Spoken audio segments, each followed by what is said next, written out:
Hey guys, welcome to Eclipse education. तो Patna high court computer operator cum typist series में आपका फिर से स्वागत है। आज के इस सीरीज में हम लोग देखेंगे कंप्यूटर अवेयरनेस का एक नया टॉपिक, कंप्यूटर हार्डवेयर और सॉफ्टवेयर।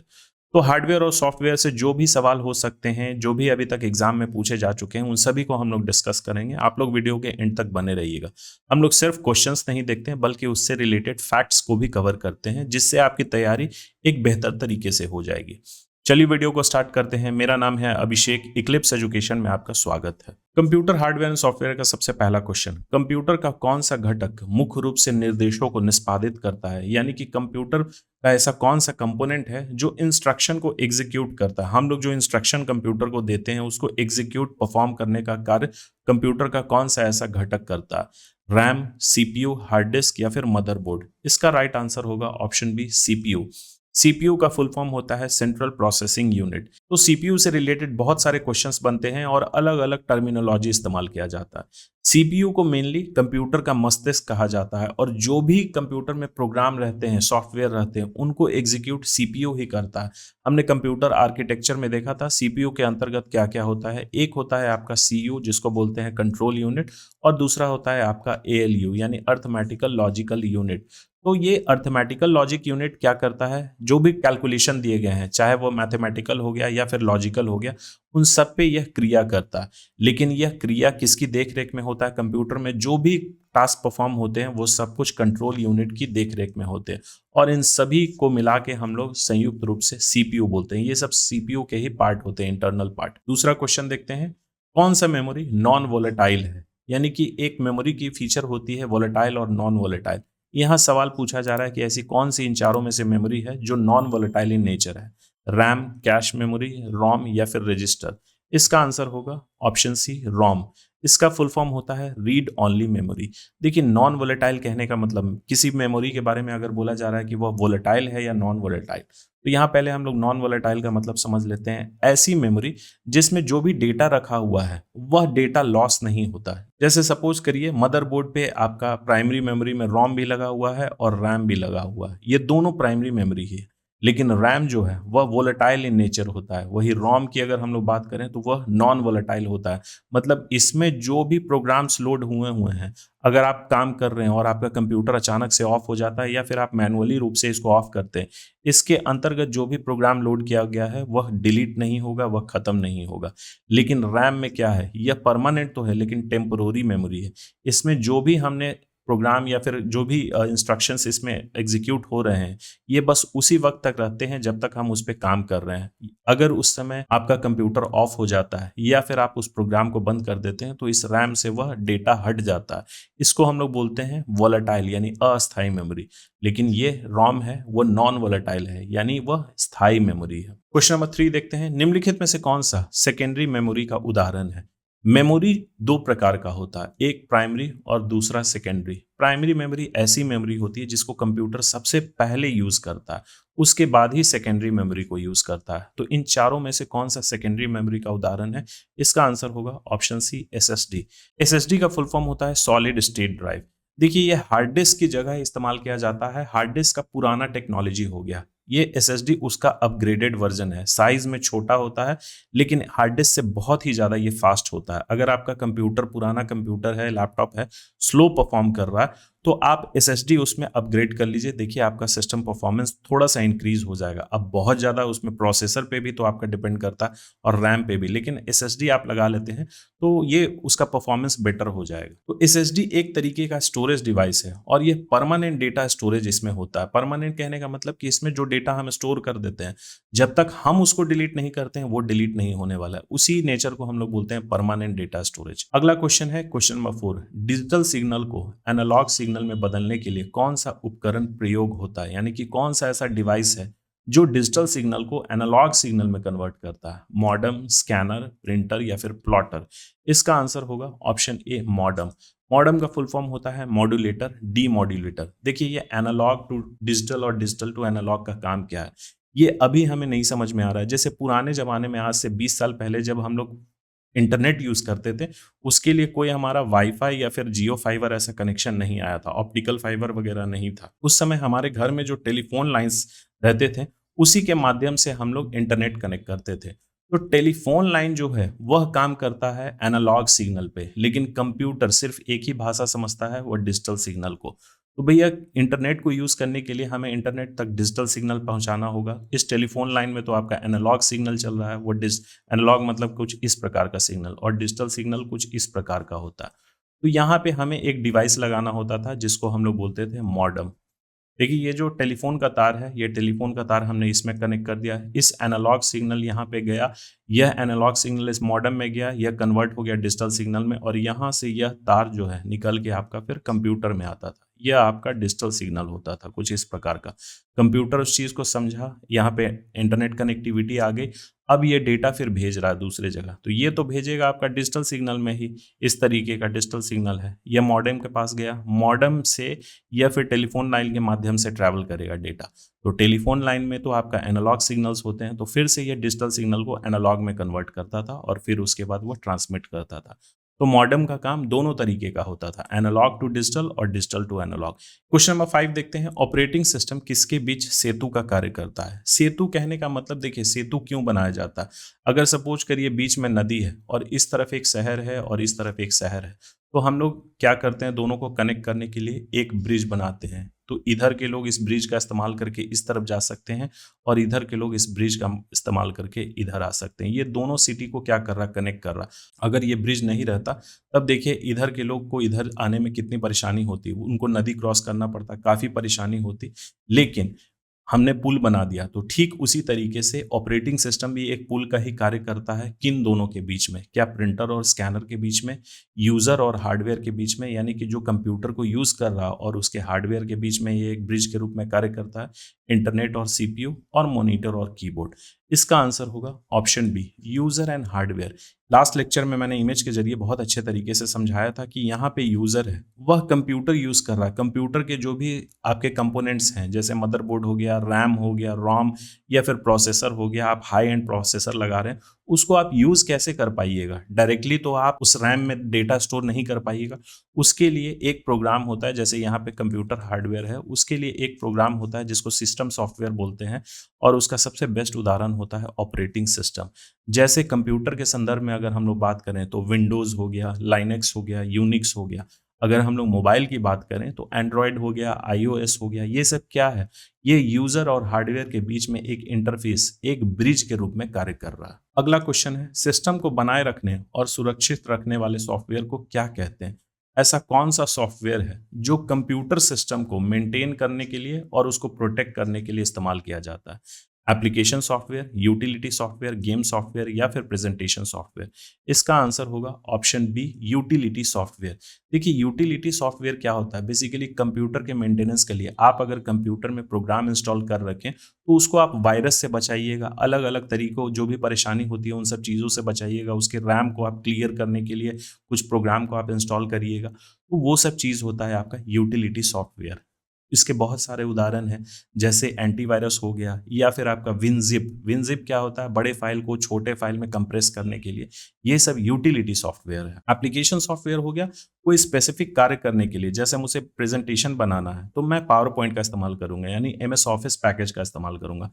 अगर मुझे ग्राफिक डिजाइनिंग करना है, फोटो पे काम करना है, तो मैं एडोब फोटोशॉप का इस्तेमाल करूंगा। मुझे अकाउंटिंग का काम करना है तो मैं टैली का इस्तेमाल करूंगा या फिर एमएस एक्सेल का इस्तेमाल करूंगा। वो सब क्या है, एप्लीकेशन सॉफ्टवेयर का। गेमिंग सॉफ्टवेयर आपको पता है जिसके माध्यम से हम लोग कोई गेम को प्ले करते हैं। और प्रेजेंटेशन सॉफ्टवेयर, ये पावर पॉइंट हो गया, ये एक तरीके का प्रेजेंटेशन सॉफ्टवेयर है। अगला क्वेश्चन है, कंपाइलर पूरे प्रोग्राम को किस में बदल देता है। तो कंपाइलर भी एक तरीके का प्रोग्राम है जिसका काम क्या होता है, वो ट्रांसलेट करने का। तो वो प्रोग्राम को किस चीज में ट्रांसलेट करता है, मशीन कोड में, एचटीएमएल में, सोर्स कोड में या फिर बायोस में। इसका आंसर होगा ऑप्शन ए, मशीन कोड में। देखिए कंप्यूटर कितना भी एडवांस्ड हो जाए वो आज भी बस एक ही भाषा को समझता है, मशीन कोड को, जो है 0 और 1। हम लोग किसी भी लैंग्वेज में जैसे जैसे टेक्नोलॉजी अपग्रेड कर रही है, जो हमने जनरेशन में देखा था, 5th जनरेशन में आपका एआई इस्तेमाल किया जा रहा है और machine learning, natural language conversion, मतलब कि जो भाषा हम लोग इस्तेमाल करते हैं एक इंसान दूसरे इंसान से बोलने के लिए, वही भाषा को अब हम लोग कंप्यूटर में भी प्रोवाइड कर रहे हैं एज इनपुट, एज इंस्ट्रक्शन। तो उस भाषा को समझ के वह मशीन कोड में कन्वर्ट करता है।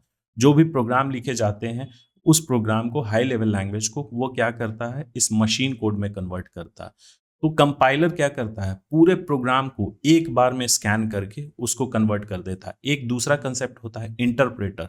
तो देखिए कंपाइलर भी हाई लेवल लैंग्वेज को, जैसे यहाँ मैं लिख देता हूँ हाई लेवल लैंग्वेज को, वह मशीन लैंग्वेज में कन्वर्ट करता है, और इंटरप्रेटर वह भी हाई लेवल लैंग्वेज को मशीन कोड में ही कन्वर्ट करता है, क्योंकि अल्टीमेटली कंप्यूटर इस मशीन कोड को ही समझता है, 0 और 1 को। तो कंपाइलर क्या करता है, पूरा जो ये प्रोग्राम है उसको एक बार पढ़ता है, और एक ही बार पूरे प्रोग्राम को 10 लाइन का है तो 10 लाइन का वो 0101 करके ऐसा कोड जनरेट कर देता है, मशीन कोड। लेकिन इंटरप्रेटर क्या करता है, वह अगर 10 लाइन है तो एक एक लाइन को कन्वर्ट करके वह बताएगा। जैसे आप देखते होंगे कि कोई मिनिस्टर है, जैसे भारत के प्रधानमंत्री अगर किसी दूसरे देश में जाते हैं, सपोज करिए वह चाइना में जाते हैं, तो प्रधानमंत्री जी को तो चाइनीज लैंग्वेज नहीं आती, तो उनके साथ क्या होता है, एक इंटरप्रेटर होता है, जो आम भाषा में हम लोग बोल देते हैं कि वह ट्रांसलेटर का काम कर रहा है। वो एक्चुअली इंटरप्रेटर होते हैं। अगर प्रधानमंत्री जी एक सेंटेंस बोलते हैं तो उस एक सेंटेंस को उस देश की लैंग्वेज में कन्वर्ट करके फिर सामने वो बोलते हैं, वो इंटरप्रेटर होते हैं, ना कि उनको ट्रांसलेटर बोला जाता है। अगला क्वेश्चन देखते हैं, क्वेश्चन नंबर 8। बड़े शीट पर उच्च गुणवत्ता वाली ग्राफिक्स प्रिंट करने के लिए कौन सा उपकरण प्रयोग होता है। मतलब कि अगर बहुत बड़ा शीट है, उस पर हमें हाई क्वालिटी का इमेज या फिर ग्राफिक्स को प्रिंट करना, तो उसके लिए हम कौन सा डिवाइस इस्तेमाल करेंगे, प्रिंटर, प्लॉटर, स्कैनर या फिर जॉयस्टिक। इसका आंसर है ऑप्शन बी, प्लॉटर। देखिए बहुत सारे लोग सोच रहे होंगे प्रिंटर होता है छोटे छोटे शीट्स पे प्रिंट करने के लिए, लेकिन प्लॉटर होता है बहुत बड़ा, जैसा फ्लैक्स हो गया, बैनर हो गया, ये सब आप लोग जो रोड पे देखते हैं, होर्डिंग वगैरह, वो सब प्लॉटर से प्रिंट किया जाता है। बहुत बड़े साइज के जो ग्राफिक्स होते हैं वो प्लॉटर के माध्यम से ही प्रिंट किया जाता है। प्रिंटर छोटे साइज के पेपर पे प्रिंट किया जाता है, उसका भी क्वालिटी हाई क्वालिटी ही होता है। जैसा आप प्रिंटर खरीदते हैं, इंकजेट हो गया, लेजर जेट हो गया, वह छोटे साइज के लिए होता है, लेकिन अगर बहुत बड़े साइज की बात करें तो वह प्लॉटर का काम होता है। अगला क्वेश्चन है क्वेश्चन नंबर 9। किसी विशेष हार्डवेयर डिवाइस को नियंत्रित करने के लिए कौन सा सॉफ्टवेयर उपयोग होता है। देखिए यहाँ सवाल को ध्यान से समझिएगा, ये कई बार एग्जाम में क्वेश्चन आ जाता है और लोग इसको गलत कर देते हैं। एक सॉफ्टवेयर होता है जो किसी खास हार्डवेयर को ही कंट्रोल करने के लिए बना होता है। क्या वो यूटिलिटी सॉफ्टवेयर होता है, डिवाइस ड्राइवर, स्प्रेडशीट सॉफ्टवेयर या फिर एंटीवायरस। इसका आंसर होगा ऑप्शन बी, डिवाइस ड्राइवर।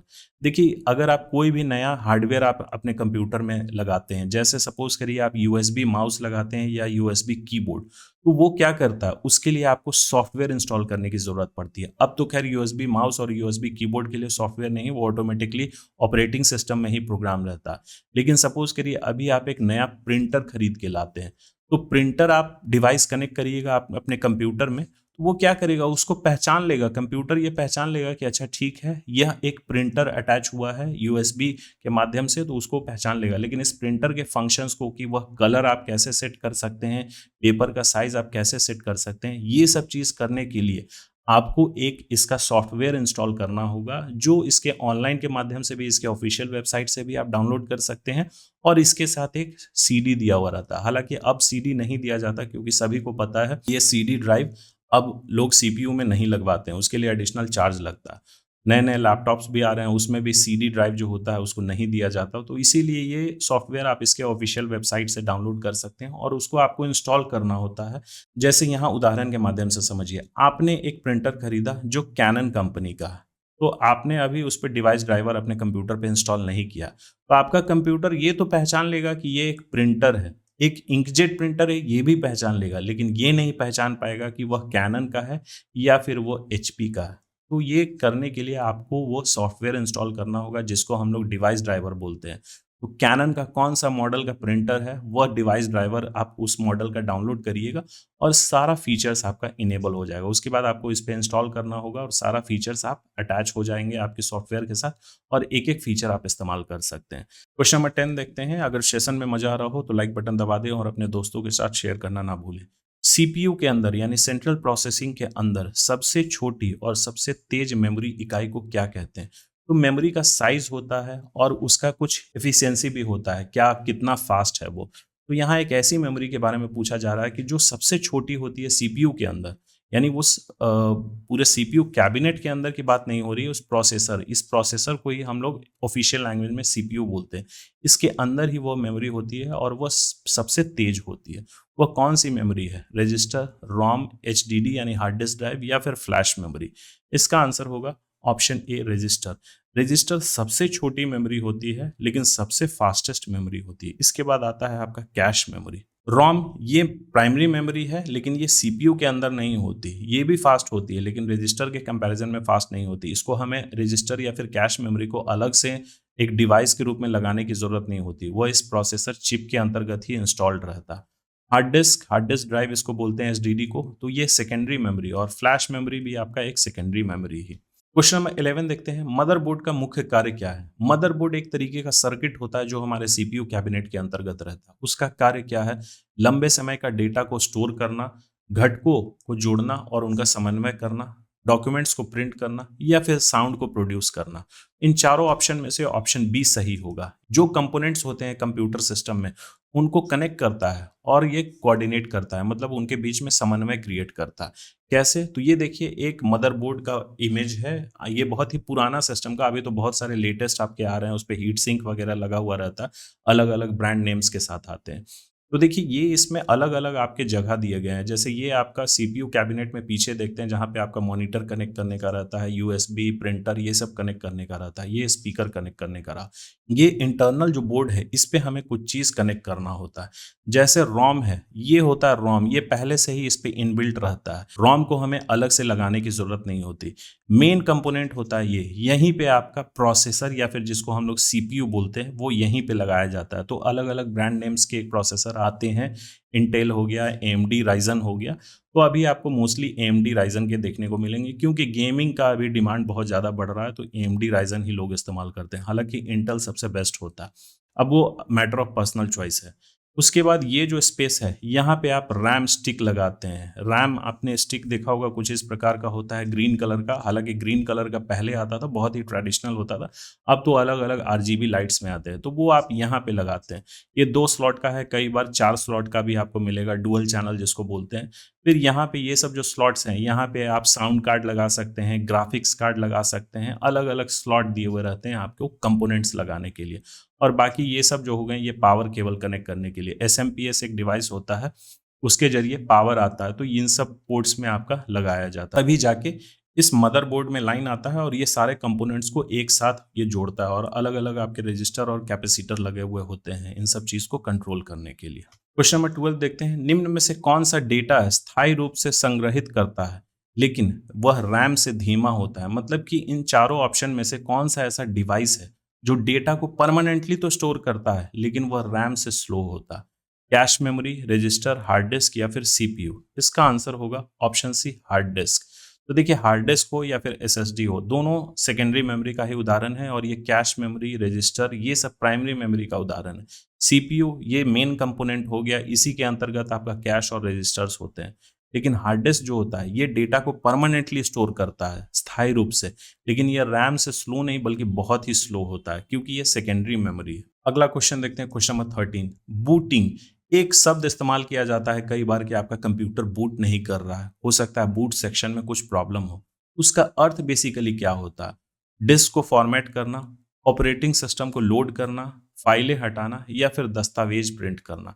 इसका आंसर होगा ऑप्शन बी, ऑपरेटिंग सिस्टम को लोड करना। जब आप कंप्यूटर को स्टार्ट करते हैं कुछ बूट फाइल्स रहते हैं, वो आपके कंप्यूटर के सी ड्राइव में ही, ऑपरेटिंग सिस्टम बेसिकली इसी में इंस्टॉल रहता है सी ड्राइव में ही।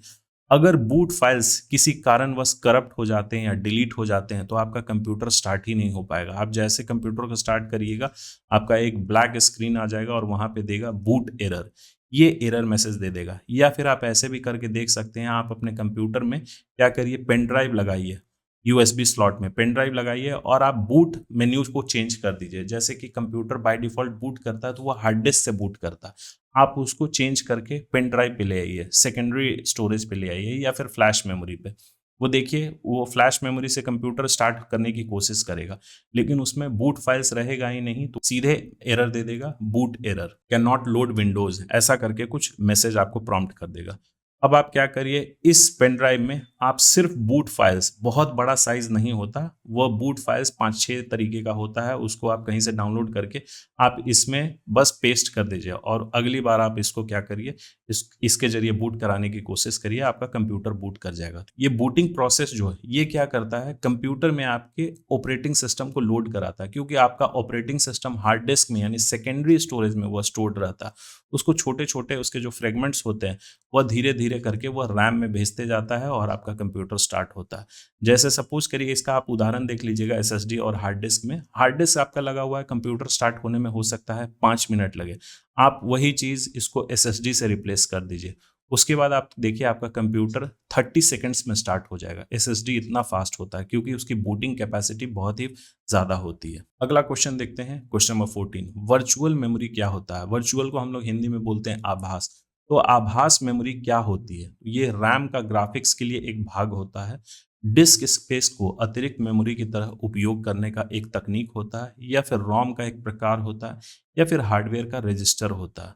तो इसका आंसर होगा ऑप्शन बी। ये क्या होता है, जो डिस्क स्पेस है यानी कि जो आपका हार्ड डिस्क है उसमें कुछ स्पेस को ये एडिशनल मेमोरी की तरह यूज करता है, इसी को हम लोग बोलते हैं वर्चुअल मेमोरी। तो ये क्या होता है, ये कब काम आता है? जब रैम में आपका डेटा फुल हो जाता है। रैम में हम लोग खुद अपने मन से डेटा नहीं भरते, वो जैसे जैसे प्रोग्राम हम लोग एग्जीक्यूट कर रहे हैं वो रैम में डेटा स्टोर होते जाता है। तो रैम में अगर सपोज करिए 4 GB का रैम है, अगर इसमें डेटा फुल हो गया तो ये क्या करता है, कुछ ये जो आपका हार्ड डिस्क है उसका कुछ मेमोरी को ये इस्तेमाल कर लेता है और टेम्पोररी समय के लिए ही, मतलब कुछ समय के लिए ही, वो एक वर्चुअल मेमोरी के रूप में कार्य करने लगता है। चलिए इस सीरीज का लास्ट क्वेश्चन देखते हैं। बायोस का पूर्ण रूप क्या है? यहाँ बायोस का फुल फॉर्म के बारे में पूछा जा रहा है। तो इसका आंसर होगा option A, basic input output system. ये क्या होता है? ये एक तरीके का प्रोग्राम है जो आपके रोम में इंस्टॉल्ड होता है, रीड ओनली मेमोरी में ही इंस्टॉल्ड होता है। ये जब आपका कंप्यूटर स्टार्ट होता है तो उस समय ये हार्डवेयर को प्रारंभ करता है, मतलब समझिए कि एक तरीके का जगाने का कार्य करता है कि चलो भैया अब तुम लोग का काम करने का समय आ गया, तो चलो जगो। ये बायोस वही काम करता है, हार्डवेयर को स्टार्ट करने में मदद करता है, मतलब उसको इनिशिएट करता है। तो कंप्यूटर अवेयरनेस के तहत हमने इसका तीसरा सेक्शन देख लिया, कंप्यूटर हार्डवेयर और सॉफ्टवेयर। अगर इससे रिलेटेड आपको कोई क्वेरी है या फिर कोई डाउट है तो आप लोग कमेंट करके पूछ सकते हैं। अब बहुत ही जल्द मिलते हैं इसके अगले पार्ट में एक नए टॉपिक के साथ। So thank you for watching. Please subscribe, share और लाइक करना ना भूलें।